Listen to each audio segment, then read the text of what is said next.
샌프란시스코가 아주 겸손하고 덕망이 뛰어난 그런 성자였어요.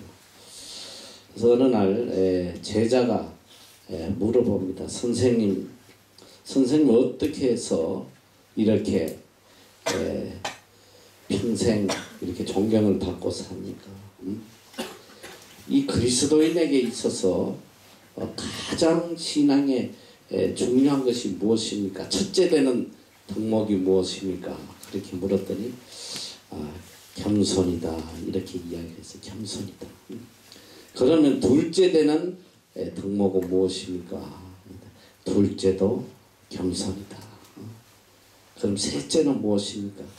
셋째도 겸손이라. 그래서 우리가 신앙생활하는 데 있어서 이 겸손만큼 중요한 건 없습니다. 특별히 하나님과 관계에 있어서 가장 중요한 것이 하나님 앞에 겸손함이에요. 오늘 인간이 하나님 앞에 가장 큰 죄가 뭐냐면 하나님 앞에 교만한 거라고 생각이 들어요. 그래서 성경에도 하나님께서 교만한 자를 물리치신다고 했습니다. 하나님 앞에 교만하게 굴면 끝나버린다 이거든요. 우리가 이제 교만하다는 것이 어떤 것이냐? 우리가 이제 생각하기로는 겸손한 사람은 항상 이렇게 남한테 온순하고 이렇게 항상 자기를 낮추고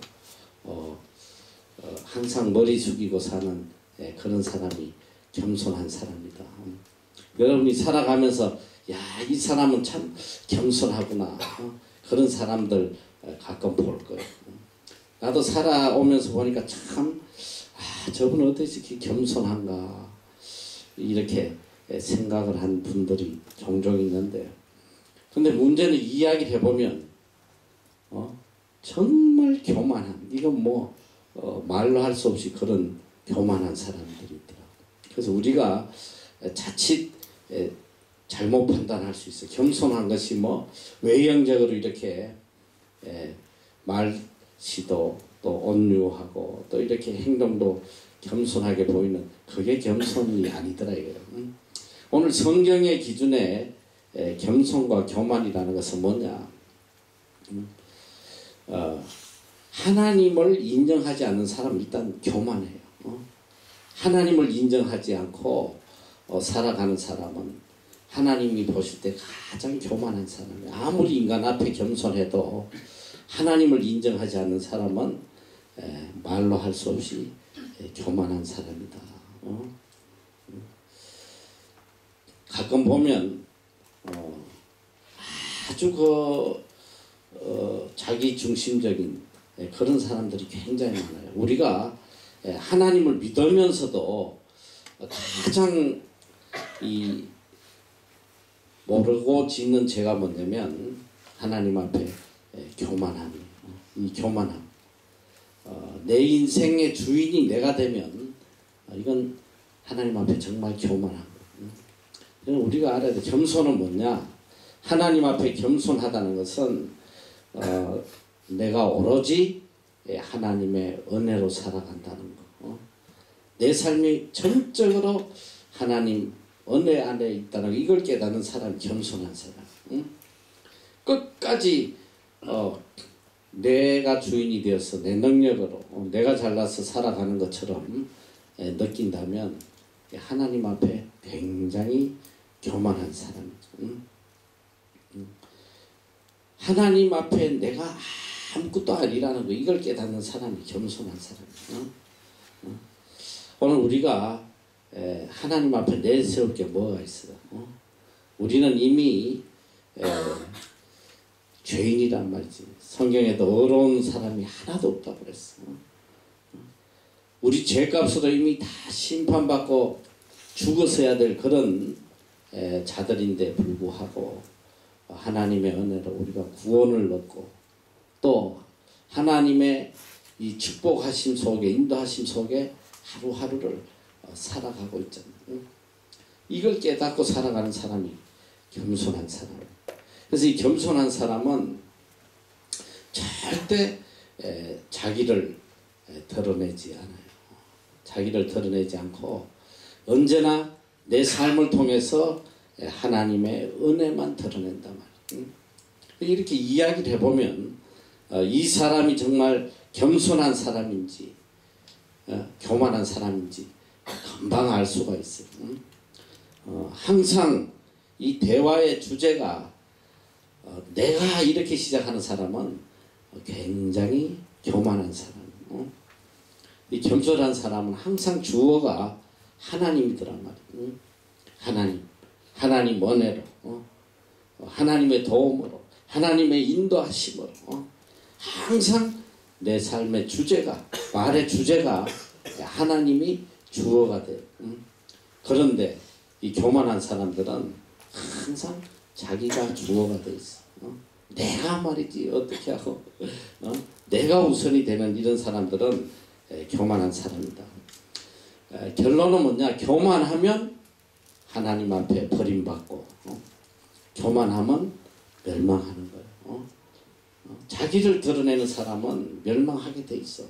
성경의 대표적인 사람이 누구냐면 이스라엘의 초대왕 사울이에요.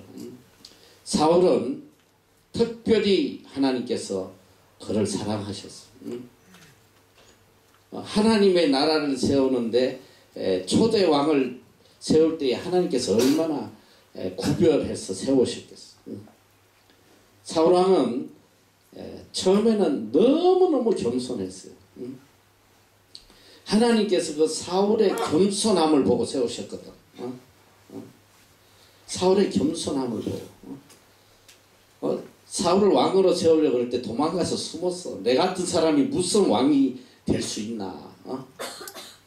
그만큼 겸손했단 말이야. 그 겸손을 보고 하나님이 세워주셨는데, 그런데 여러분이 정말 조심해야 될 게 뭐냐면 이 사람의 패망의 제일 위기의 시점이 어디냐면 잘 나갈 때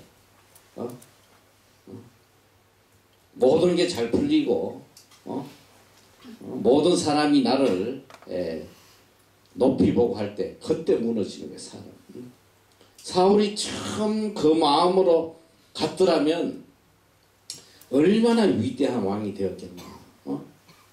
하나님께서 하나님의 나라의 초대 왕으로 그를 세우셨으니까. 이 사울이 얼마 뒤에 가다가 이게 자기가 왕이 되니까 교만해졌어. 그 대표적인 게 뭐냐면 사울이 자기의 기념비를 세운 거예요. 전쟁에서 이기고 오면 자기가 잘나서 이겼다고 말이지 기념비를 세우고 자기를 높이고 자기를 높이는 순간 하나님 앞에 버림받는 거예요. 제일 위기의 순간에. 그래서 여러분들도 정말 가장 위험한 시기가 어디냐면 내 뜻대로 이루어지고 내 소원이 이루어지고 이럴 때에 정말 조심해야 돼요. 참 살아보면서 보니까 이게 겸손하기가 너무 힘들어. 겸손하기가 정말 힘들어요. 인간관계에서도 참 보니까 여러분들 이제 세상 살아가면 그걸 느낄 거예요. 내가 이렇게 직장 다니면서 보니까 내가 직장 생활 한 10년 했잖아. 이렇게 둘도 없이 친하게 지내던 직원들이 누구 하나 먼저 이렇게 승진해서 과장이 딱 돼버리면 그때부터는 남이 되는 거예요. 과장이 돼도 옛날처럼 야 누구 막 이러면서 친하게 지내면 되는데 가까이 하질 않아요. 내가 어떻게 직원하고 가까이 할 수 있나. 벌써 사람이 확 변해버려. 그리고 이 교회 안에서도 마찬가지. 집사 때는 굉장히 겸손해요. 근데 장로가 딱 되면 말이지 모가지에 힘이 딱 들어. 목소리부터 딱 바뀌어가지고. 내가 참 재밌는 걸 한번 경험했는데요. 우리나라 제일 큰 교회가 여의도 순복음 교회잖아요. 거기는 이렇게 장로회가 있는데 굉장히 이 장로의 파워가 커요. 장로만 뭐 수천 명이잖아요. 그런데 우리가 참 재밌는 게 장로들 이 학번이 있어, 학번. 학번이라고 그래야 되나? 어떻게 해야 되나? 너희들 요새 대학교 몇 학번이냐? 막 이렇게 따지잖아. 거기도 장로의 몇 년도 장로, 몇 년도 장로. 한번 이렇게 장로들이 대화하는데 이렇게 들었더니 갑자기 어느 장로 그래. 아, 그 장로 몇 년도 장로야. 그랬더니 아, 몇 년도니까 이게 사가지였게 몇 년도 장로가 말이지 건방지게 까분다고 말이지. 아, 무섭대. 장로 가는데 연도가 있어. 우리 마음속에 이렇게 높아지려고 하는 그런 마음이 얼마나 강한지 몰라요. 특히 인간관계에 있어서 내가 볼 때 전 세계 민족 중에 한국 민족이 제일 강해요. 대접받고자 하는 건 뭐냐면 교만하다는 거죠. 그래서 한국 사람들은 만나면 벌써 질문이 달라요. 외국 사람들 이렇게 만나면 서로 오늘 날씨 좋다고 말이지, 그런 이야기하고 뭐 이렇게 주로 대화가 이제 이 재미있는 대화들을 주로 해요. 듣기 좋은 소리 뭐 이렇게 대화는. 한국 사람은 딱 만나면 제일 먼저 뭐 묻는지 알아? 몇 살이냐고. 응? 몇 살이에요? 또 이 대학생들은 몇 학번이에요? 그걸 왜 묻는 거야? 대접받겠다는 거 아니야. 아, 네가 나보다 어리면 나한테 겸손하게 굴어라. 얼마나 교만한지 몰라. 나도 평생 배운 게 그거니까. 내가 예전에 참 영어 배울 때에 외국 사람만 보면 미쳐가지고 가가지고 말을 자꾸 걸어. 막 말을 걸어. 한마디라도 영어 해보고 싶어가지고.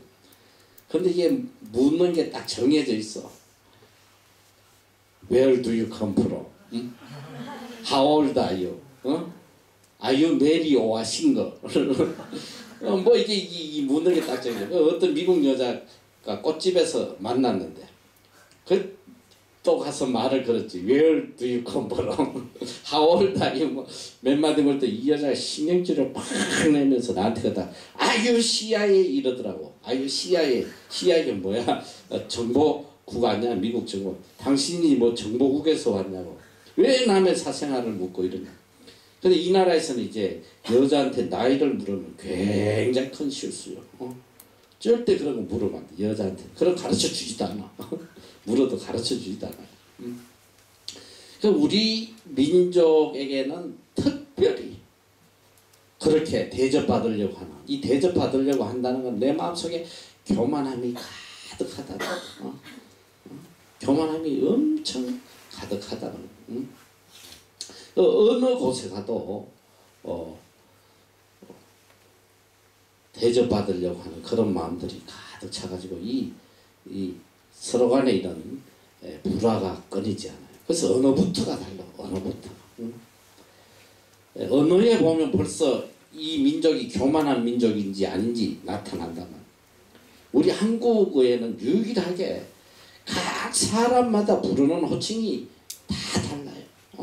그리고 존칭어가 있잖아요. 존칭. 나이 한 살이라도 많으면 님자를 꼭 붙여야 돼. 그리고 나보다 높은 사람에게 쓰는 언어는 달라. 존칭어가 있어. 근데 존칭어가 있는 언어가 없단 말이야. 이 영어가 봐 얼마나 겸손한 언어인지. 대통령도 you, 부모도 you, you 하면 다 되는 거야. you 하면 다 똑같다는 거지. 다 똑같다는. 이 나라에서 내가 느낀 게, 그 사람과 사람의 관계 속에 그런 높고 낮음이 별로 존재하지 않는다는 거. 그게 굉장히 편해요. 이 나라에서 이제 수십 년 살아보면서 느낀 건데, 아무리 높은 사람이든 낮은 사람이든 어떤 그런 높고 낮음이 없어. 다 그냥 이렇게 인격적으로 친구처럼, 나이 먹은 사람도 젊은 아이들 친구처럼 이렇게 생각하고. 그 우리나라 같으면 이런데 뭐 오클랜드 같은 시장 이런 사람 만나는 게 얼마나 어려워. 여기 그렇잖아. 여기 수상도 말이지. 길 가다가 뭐 아무나 만나가지고 대화하고 나도 이제 여기서 높은 사람들 참 많이 만나서 이렇게 이야기도 해보고 하는데 아주 편해. 얼마나 편한지 몰라. 우리가 이제 세상 살아가면서 이제 인간관계에서도 우리가 교만하면 인간관계가 형성이 안 된단 말이지. 근데 우리가 하나님과의 관계에서 만약에 여러분이 이제 우리가 신앙생활 하는 데 있어서 하나님과의 관계에서 내가 어떤 대접을 받기를 바라는 하나님과 관계에서도 그렇잖아. 많은 사람들이 신앙생활 하면서 하나님이 나한테 이렇게 해줬으면 나를 이렇게 대접해줬으면 이런 마음들이 우리 속에 너무 강하단 말이에요. 그래서 기도를 들어보면 항상 하나님 앞에 이거 해주세요 저거 해주세요 하나님 앞에 명령하는 그런 신앙생활을 많이 하고 있다.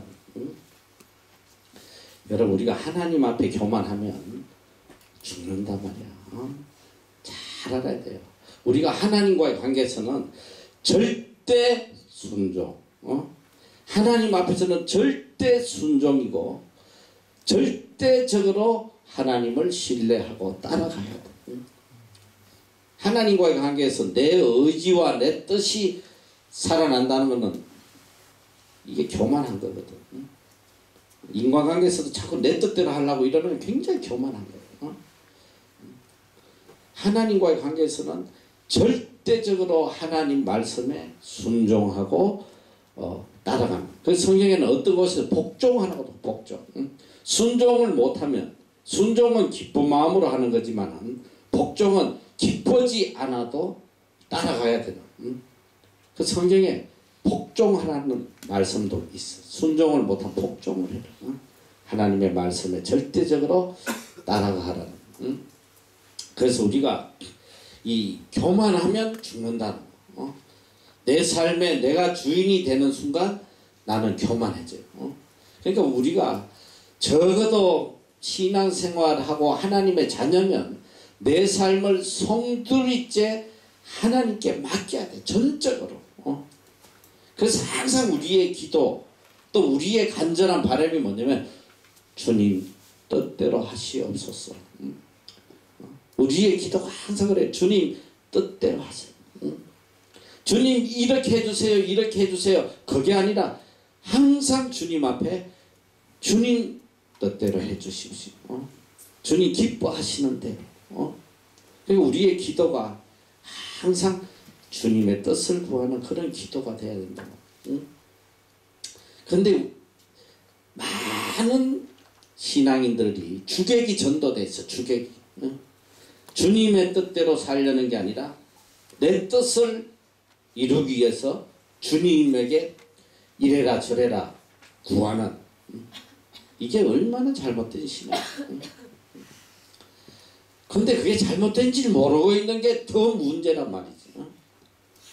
오늘 신앙의 가장 문제가 뭐냐면 내가 잘못된 걸 모르고 있다는 거야. 내가 잘못된 걸. 어느 누구도 그 잘못된 거를 지적을 안 해주니까 가르쳐 주지 않으니까. 지금도 얼마나 많은 사람들이 자기 뜻을 이루기 위해서 금식 기도하고 말이지. 기도원에 가서 기도한 사람들 대부분이 뭐야? 자기 뜻을 이루려고 그렇게 간절하게 매달리는 거 아니야. 그럼 죽는단 말이지. 그러니까 일평생 우리가 살아가면서 하나님 앞에 겸손하게 살아야 되는데 겸손하는 건 뭐냐? 언제나 주인의 뜻에 순복하는, 언제나 주인이 시키는 대로 따라가는, 이게 종이 할 일이란 말이죠. 하나님께서 우리에게 너희는 청지기라고 그러거든. 청지기. 우리는 청지기의 삶을 살아야 되는데 청지기는 뭐냐? 주인의 뜻을 그대로 하는 사람이 청지기란 말이야. 청지기. 주인이 맡겨준 걸 주인의 뜻에 따라서 관리하는 이게 정직이라는 거예요. 자, 하나님께서 우리에게 시간도 주시고 건강도 주시고 물질도 주셨어. 그 겸손한 자는 누구냐? 주인의 뜻에 따라서 주인이 원하시는 대로 이 모든 것을 관리하는 사람. 이 사람이 겸손한 사람이다. 그러니까 하나님이 맡겨주신 거. 그런데 이제 여러분이 패망의 원인이 뭐냐면 내가 주인이 되면 그때부터 패망하는 거야. 주인. 자, 내가 몸뚱아리 가지고 있어. 이 몸도 내 몸이라고 생각. 이거 내 거다 생각하면 그때부터 패망하는 거예요. 물질도 그래. 야, 이거 내 재산이 얼마, 내 돈이 얼마. 하면 그때부터 망하는 거예요. 시간도 그래. 이 내 시간이 아니란 말이지. 하나님께서 맡겨주신 시간이니까 어쨌든 하나님이 기뻐하시는 대로, 하나님이 원하시는 대로 사용을 해야 된다는 거예요. 오늘 이 다니엘서 4장이 우리에게 들려주는 가장 핵심적인 말씀이 뭐냐면 교만하면 망한다는 거예요. 교만하면. 여러분, 이 느부갓네살 왕이 우리가 3장에서도 이미 느부갓네살이 하나님이 정말 유일한 신이시라는 걸 그걸 체험을 했잖아요. 기적을 통해서. 3장에 뭐가 나왔어? 어떤 기적? 불못불 속에 불못불 속에 역사하시는 하나님을 체험하고 그가 얼마나 하나님을 찬양하는지 몰라. 그런데 얼마 뒤에 그가 이 하나님의 모든 역사를 다 잊어버리고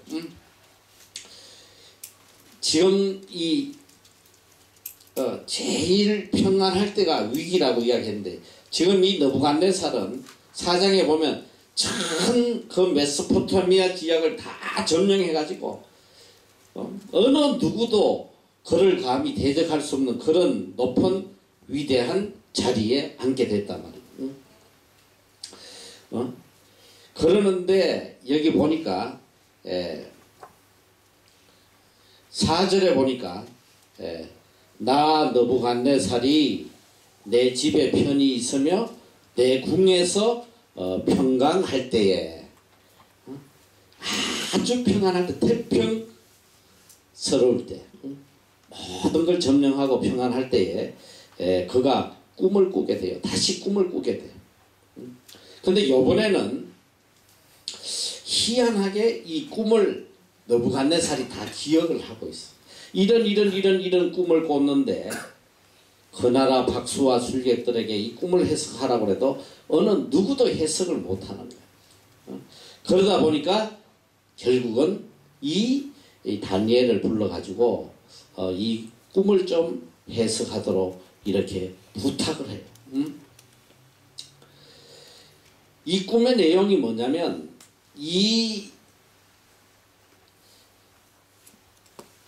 10절부터 나오는데 내가 침상에서 나의 내 소개로 받은 이상이 이러하니라. 내가 본즉 땅의 중앙에 한 나무가 있는데 고가 높더니 그 나무가 자라서 견고해지고 그 고는 하늘에 닿았으며 땅 끝에서도 보이겠고 그 잎사귀는 아름답고 그 열매는 많아서 만민의 식물이 될 만하고 들짐승이 그 그늘에 있으면 공중에 나는 새는 그 가지에 깃들이고 무려 혈기 있는 자가 거기서 식물을 얻더라. 내가 침상에서 내 속으로 받은 이상 가운데 또 본적 한 순찰자 한 거룩한 자가 하늘에서 내려왔는데 그가 소리질러 외쳐서 이처럼 이러기를 그 나무를 베고 그 가지를 찢고 그 잎사귀를 떨고 그 열매를 해치고 짐승들로 그 아래서 떠나게 하고 새들을 그 가지에서 쫓아내라. 그러나 그 뿌리에 그루터기가 땅에 남겨두고 철과 놋줄로 동이고 그것으로 덜 정초 가운데 있게 하라. 그것이 하늘 이슬에 젖고 땅이 풀 가운데서 짐승으로 더불어 그 분량을 같이 하리라. 또 그 마음은 변하여 인생의 마음 같지 아니하고 짐승으로 더불어 그 분량을 같이 변화 인생의 마음 같지 않아 짐승의 마음을 받아 7대를 지나리라. 이는 순찰자의 명령대로 거룩한 자들의 말대로니 곧 인생으로 지극히 높으신 자가 인간 나라를 다스리며 자기의 뜻대로 그것을 누구에게든지 주시며 또 지극히 천한 자로 그 위에 세우시는 줄을 알게 하려 함이니라 하였느니라. 자, 이게 이 느부갓네살이 꾼 꿈인데 이 꿈을 이제 다니엘이 해석을 해준대. 뭐냐면 이 중앙에 큰 나무가 있고 그 나무 밑에 새들이 깃들고 모든 사람들이 나무 밑에 있는데 이 나무는 누구를 이야기하냐면 느부갓네살을 이야기하는 거예요. 느부갓네살이 전 세계를 이렇게 지배하고 어느 누구도 다 그 밑에서 이렇게 순종하고 복종하고 할 때에 나중에 어떻게 됐냐면 이 나무가 다 베인단 말이지. 베어버리고 이렇게 거루터기 뿌리만 남고 여기 보니까 이 짐승들하고 더불어서 7대를 같이 지낸다. 이렇게 이제 꿈을 꿨는데 다니엘이 이 꿈을 해석을 해줘요. 왕이여, 이것은 왕에게 하나님이 주시는 꿈이다. 이 중앙의 나무는 왕을 이야기하는 것이고 그런데 이 왕이 나중에 어떻게 됐냐면 25절에 보니까 왕이 사람에게 쫓겨나서 덜 짐승과 함께 거하며 소처럼 풀을 먹으며 하늘 이슬을 젖을 것이요 이와 같이 7대를 지낼 것이라. 그때 지극히 높으신 자가 인간 나라를 다스리며 자기의 뜻대로 그것을 누구에게 주시는 줄을 아시리라. 자기 왕에게 앞으로 일어날 일을 이야기해줘요. 중요한 건 여기서 뭐냐면 아까 17절에 봤던 대로 인생으로 지극히 높으신 자가 인간 나라를 다스리며 자기의 뜻대로 그것을 누구에게든지 주시며 또 지극히 천한 자로 그 위에 세우시는 줄을 알게 하려 합니다. 이 꿈을 주신 이유는 이 나라를 다스리는 사람이 느부갓네살이 아니고 하늘에 지극히 높으신 하나님이 인간 나라를 다스리는데 어떻게 다스리느냐? 자기의 뜻대로 그것을 누구에게든지 주시며 지극히 천한 게 아니라 지극히 천한 최상급이야. 가장 천한 자를 그 위에 세우시는 분이 하나님이시다. 여러분 이 한 말씀만 여러분이 가슴 속에 깊이 깨달아도 여러분이 겸손해질 수밖에 없는 거예요. 하나님은 자기의 뜻대로 하신다는 거예요. 자기의 뜻대로. 아무리 애쓰고 이 세상에서 내가 애쓰고 노력하고 모든 사람이 존경받는 최상의 자리에 올라가 있어도 하나님 보시기에 마음에 안 들면 끌어내버리시면 한순간에 나락으로 떨어져. 그리고 그 자리를 누구로 채워주시냐? 인간 눈으로 볼 때는 지극히 천하고 보잘것없고 아무것도 아닌 자를 들어서 하나님이 그 자리에 세워서 역사를 이끌어 가신다는 거예요. 자, 우리가 이 말씀 한마디만 여러분이 바로 깨달아도 하나님 앞에 겸손하게 살 수밖에 없어. 왜? 내 힘과 내 능력, 내 지식으로 우리가 살아가는 게 아니에요. 하나님의 뜻대로 이끌어 가신다는 거예요. 하나님의 뜻대로. 하나님의 뜻대로 이끌어 가신다. 요셉 같은 사람. 인간 눈에 볼 때는 지극히 천한 자, 지극히 천한 자. 감옥에 있는 죄수란 말이지. 이런 요셉을 들어서 대애굽 제국을 바로 왕보다 사실은 더 높은 거야. 왜냐? 왕이 인장 결제하는 인장을 다 빼어줬어. 이 나라를 알아서 통치해라. 왕의 자리보다 더 높은 곳에 하나님이 세워주시더란 말이지. 하나님의 뜻대로 하나님 하시고 싶은 대로 하는 거예요. 여러분의 인생도 그래. 하나님 하시고 싶은 대로 하는 거예요. 하나님 뜻대로. 여러분 중에 본인이 생각하든 남이 생각하든 지극히 천하다고 생각이 돼도 하나님 보시기에 마음에 드시면 바로 택해가지고 귀하게 사용하신단 말이에요. 그러니까 소망이 있잖아. 그런데 이렇게 하나님이 서시는 데는 한 가지 조건이 있다. 뭐냐? 겸손해야 돼. 겸손한 자를 들어서신단 말이야. 겸손한 자를. 내 삶의 모든 주인이 하나님이시고 나는 오로지 하나님의 은혜로 살아간다는 걸 깨닫고 사는 사람을 들어서 하나님이 교만한 자들을 다 물리치시는 거예요. 그래서 오늘 여기 보니까 이 다니엘이 이 왕에게 앞으로 일어날 일이 너무 안타까우니까 왕에게 이런 부탁을 해요. 여기 27절에 보니까 왕이여 나의 간하는 것을 받으시고 공의를 행함으로 자, 이 문제를 해결할 수 있는 방법을 알려줘. 첫째는 뭐를 행해라? 뭘 행해라? 공의를 행해라. 공의를 행함으로 죄를 속하고 둘째로 가난한 자를 긍휼히 여김으로 죄악을 속하소서.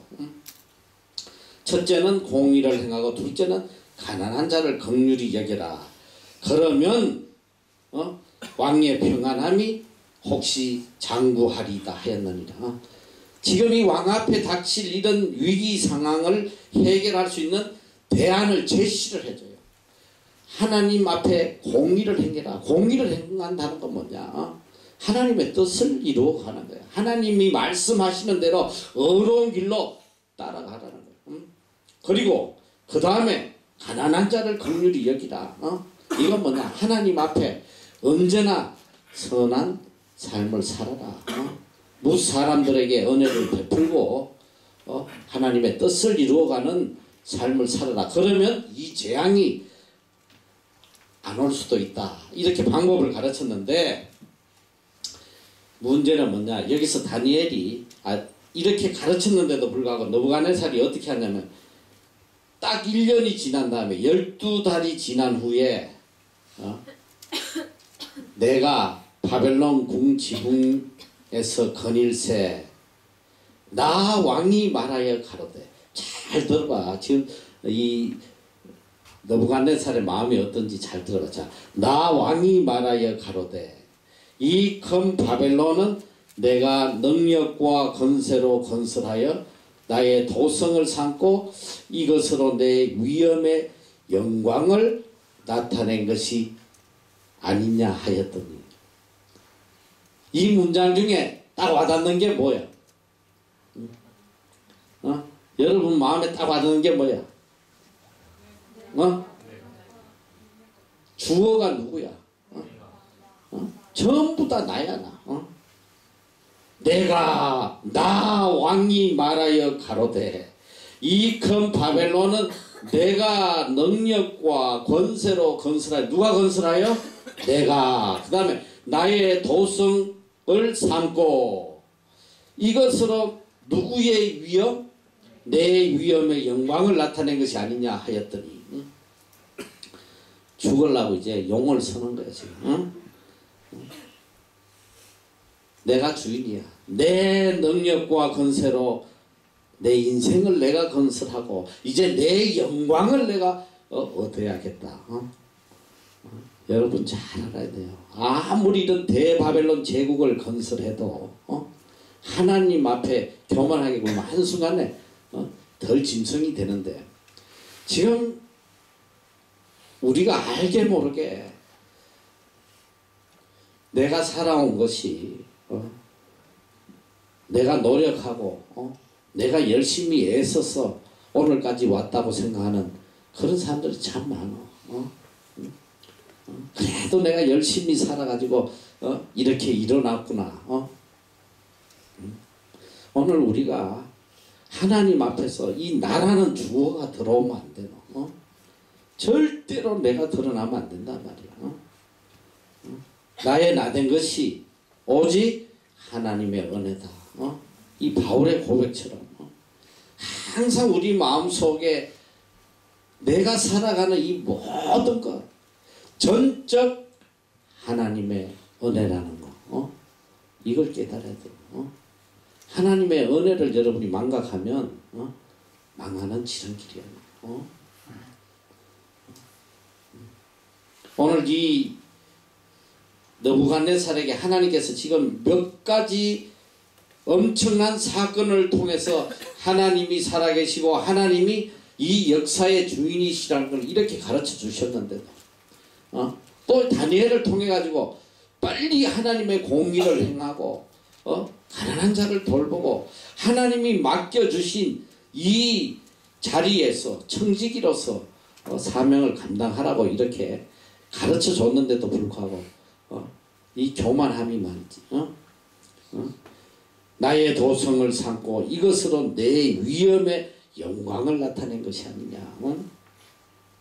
자기의 영광을 취하려는 순간에 어떻게 됐냐. 이 말이 오히려 왕의 입에 있을 때에 그냥 이 말이 끝나기도 전에 하늘에서 소리가 내려가는데 느부갓네살 왕이여 내게 말하노니 나라의 위가 내게서 떠났느니라.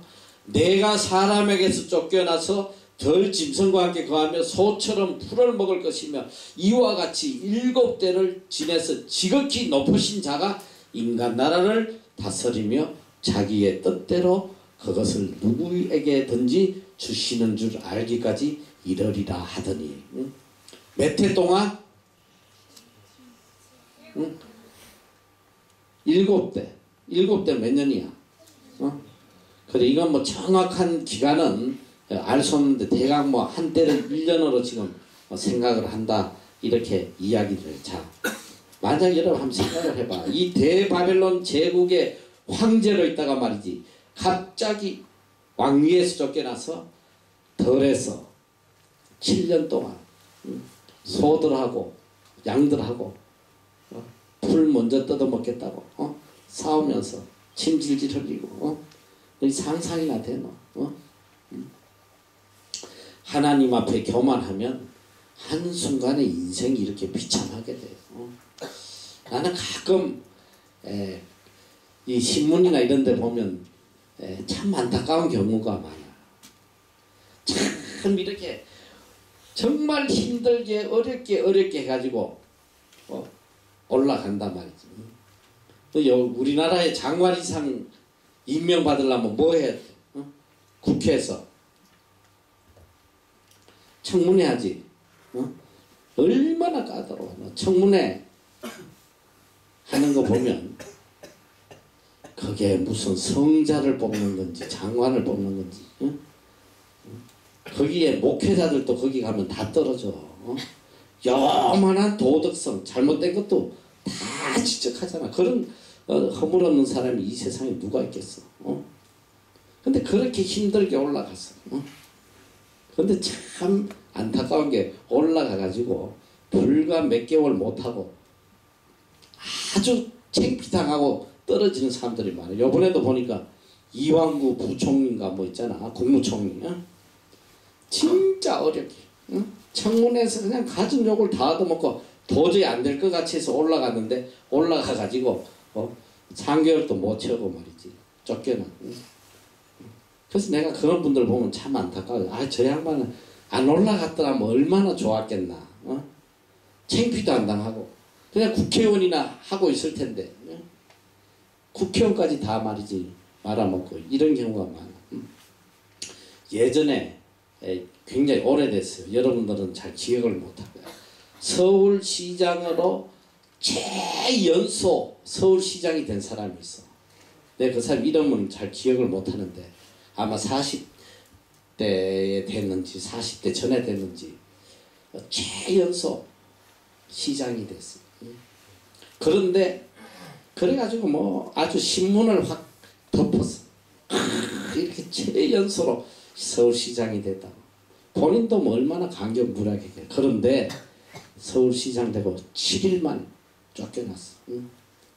7일만. 그 사람 변호사 출신가 그런데 7일 만에 쫓겨났어. 7일 천하해가지고. 근데 나중에 오랜 세월이 지나고 이분이 이제 자기 자서전을 펴내고 했는데 보니까 이분이 아주 독실한 그리스도인이에요. 그리고 이제 여러 교회를 다니면서 간증을 하는데 그런 이야기를 말이지.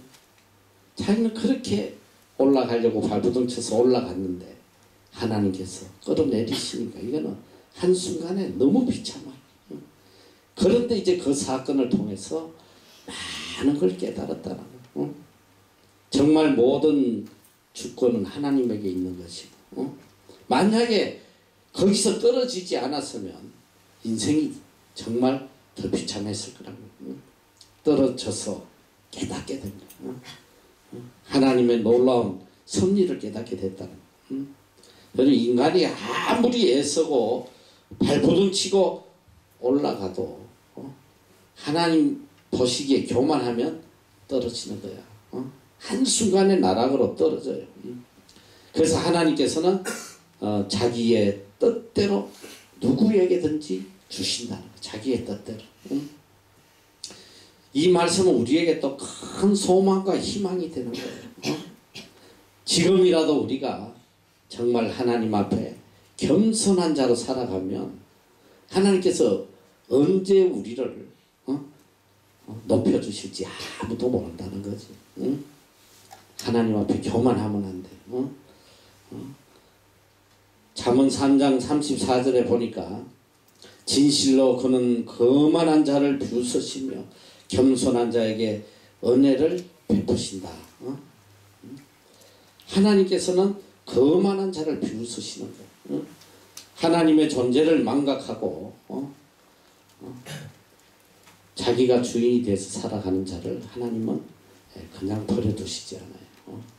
그래서 우리가 언제든지 하나님 앞에 겸손해야 돼. 여기 보니까 이제 7년이 지났는데 어떻게 살았냐. 사람에게 쫓겨나서 소처럼 풀을 먹으며 몸이 하늘 이슬에 젖고 머리털이 독수리털과 같았고 손톱은 새 발톱과 같았다. 그 기한이 참에 나 느부갓네살이 하늘을 우러보았더니 내 청명이 다시 내게로 돌아온지라. 이에 내가 지극히 높으신 자에게 감사하며 영생하시는 자를 찬양하고 존경하였노니 그 권세는 영원한 권세요 그 나라는 대대에 이르리로다. 자, 35절 한번 다 같이 한번 읽어보자. 시작.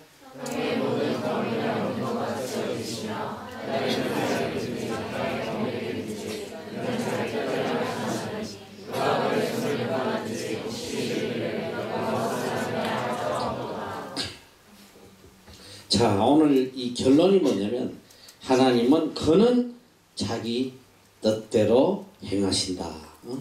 하나님 뜻대로 행하신다.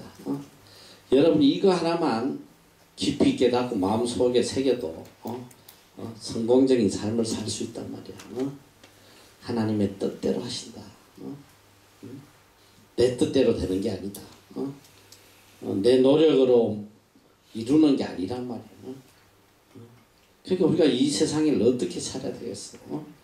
어떻게 하든지 하나님의 뜻을 이루고 어떻게든 하나님을 기쁘시게 하고 어떻게 하든지 하나님이 원하시는 그 길로 가야 된단 말이야. 그러면 이 세상에 인간의 기준에서는 별 볼 일이 없어도 하나님께서 귀하게 쓰셔.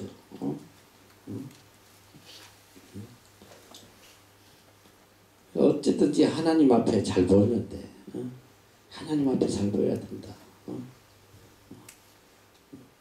하나님 앞에 겸손해야 된다. 그 동시에 내 청명이 내게로 돌아왔고 또 내 나라 영광에 대하여도 내 이위원과 광명이 내게로 돌아왔고 또 나의 모사들과 관원들이 내게 조회하니 내가 내 나라에서 다시 세움을 입고 또 지극한 위세가 내게 더하였느니라. 그러므로 지금 나 느부갓네살이 하늘의 왕을 찬양하며 칭송하며 존경하노니 그의 일이 다 진실하고 그의 행하심이 의로우심으로 무릇 교만하게 행하는 자를 그가 능히 낮추십니다. 교만하게 행하면 하나님께서 낮추신다. 하나님의 행하심은 다 의롭고 선한 것이다. 응? 우리는 몰라요. 무엇이 어려운지, 무엇이 선한지, 무엇이 복되는지 몰라. 혹시라도 여러분에게 주어진 환경에 대해서 왜 하나님께서는 나에게 이런 환경을 주시나 그런 원망 불평한 사람들이 분명히 있을 거예요.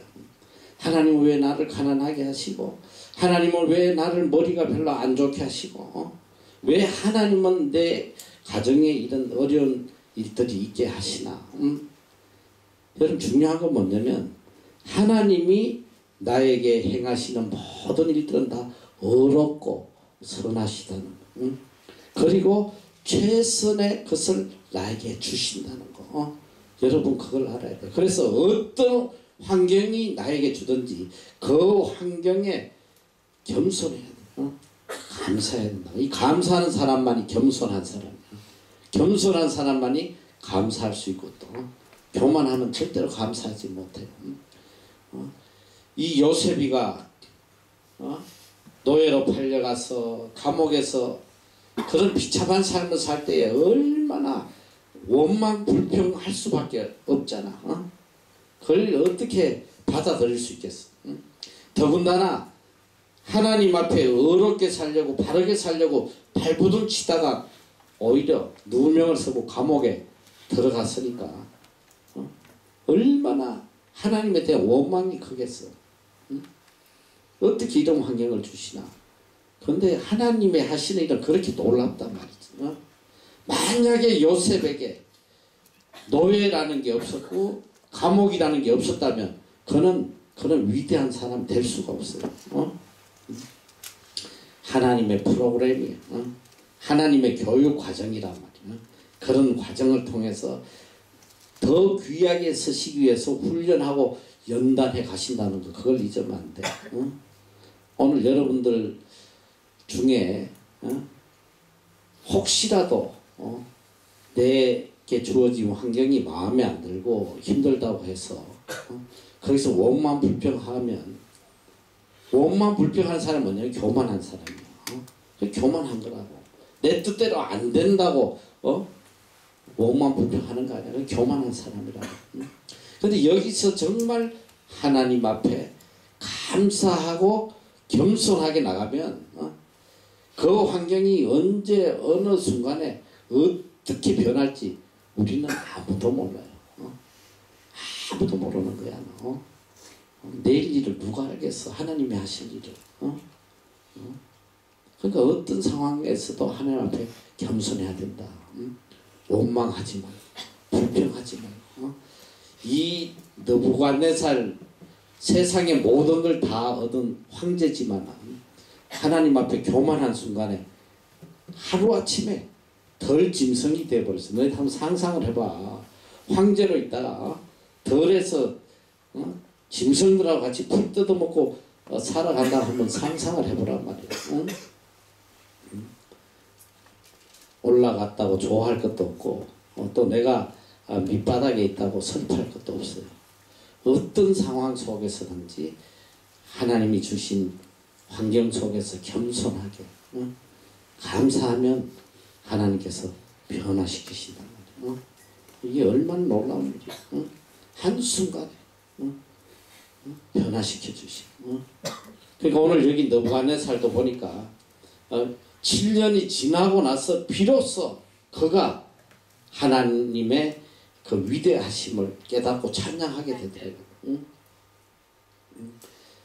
그래서 하나님께서 주시는 환경은 항상 우리에게 가장 복된 환경을 주신다. 그래서 언제든지 겸손한 자, 교만하면 죽는단 말이지. 교만하지 마라. 근데 어쨌든 교만한 사람들이 많아. 나도 굉장히 교만한 모습이 굉장히 많은데 우리 그리스도인들 중에 보면 참 교만한 사람 많아요. 너무 많아. 그럼 죽어. 내가 참 안타까운 게 이 우리 공동체 안에서도 이게 다툼이 있고 말이지, 시기가 있고 미움이 있고 이렇게 서로 인정하지 않으려는 그런 마음들이 있어. 여러분 그거 다 교만한 거야. 교만을 꺾어야 돼. 특별히 이 우리 이 공동체를 이끌어 가는데 알게 모르게 굉장히 이 영적인 전쟁이에요. 영적인 전쟁. 응? 한번 생각을 해보면 각자 다른 모습으로 말이지. 다 제각기 다른 사람들이 이곳에 모여가지고 하나 돼서 이렇게 선교를 해 나간다는 게 이게 얼마나 어려워요. 뭐 선교사들은 이미 마음에 오랫동안 기도하고 준비하고 선교하겠다고 선교지에 가서 해도 좌절하고 힘들고 말이지. 중도 포기한 사람들이 그렇게 많은데 여기 무슨 선교할 자격이 돼서 온 사람이 누가 있어? 지 자신도 하나 제대로 챙기지 못하는데 여기 와가지고 이렇게 서로 다른 사람끼리 모여서 외국 애들 선교하라고 하니까 사실 참 황당한 일이요. 황당한 일이라 사실은. 그런데 참 내가 놀라운 게 뭐냐면 지금 한 15년 동안 이런 과정에서도 많은 선교의 열매가 맺혀왔다는 것, 이게 참 놀라운 일. 참 놀라운 일이다. 나는 그런 생각이 들어. 그래도 지금까지 여기서 그렇게 도태되고 말이지 적응 못하고 뛰쳐나가고 이런 아이들이 뭐 거의 없었으니까. 거의 없었어. 한두 명 정도 있었던 것 같아.